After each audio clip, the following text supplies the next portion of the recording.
Hi friends, welcome back to Pasiyum Rusiyum.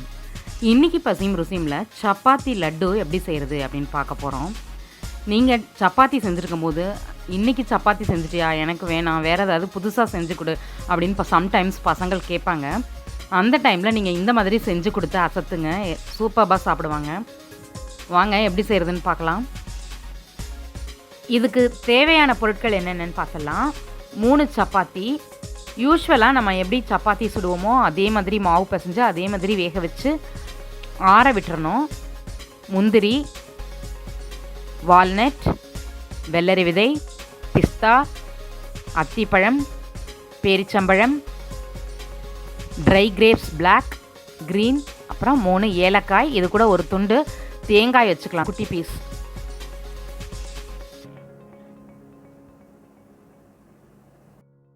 இதுக்கு exact measurement அப்படிலாம் எதுவும் தேவையில்லை. ஏன்னா நீங்கள் பார்த்தீங்கன்னா உருண்டை வந்து சதன் ஆகாமல் கரெக்டாக ஃபார்மில் நீங்கள் பிடிக்கிற அளவுக்கு இன்க்ரீடியன்ஸை சேர்த்துக்கணும். அதுக்கு வந்து நீங்கள் பேரிச்சம்பழம், அந்த அத்திப்பழம், திராட்சைப்பழம் இதெல்லாம் இருக்கு இல்லையா, இதோட ரேஷியோ அதிகமாகாமல் பார்த்துக்கிட்டிங்கன்னா போதும்.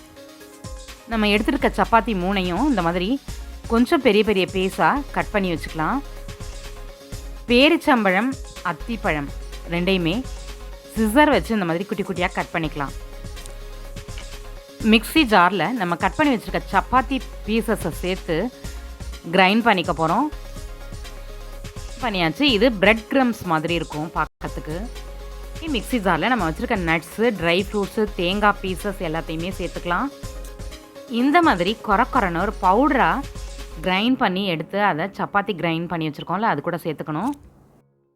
இந்த மாதிரி விரல்களால் நல்லா தேய்ச்சி விட்டு மிக்ஸ் பண்ணிக்கணும். அப்போ தான் சப்பாத்தி கூட நம்ம போட்டிருக்க ட்ரை கிரேப்ஸு, நட்ஸு எல்லாம் மிங்கிள் ஆகும்.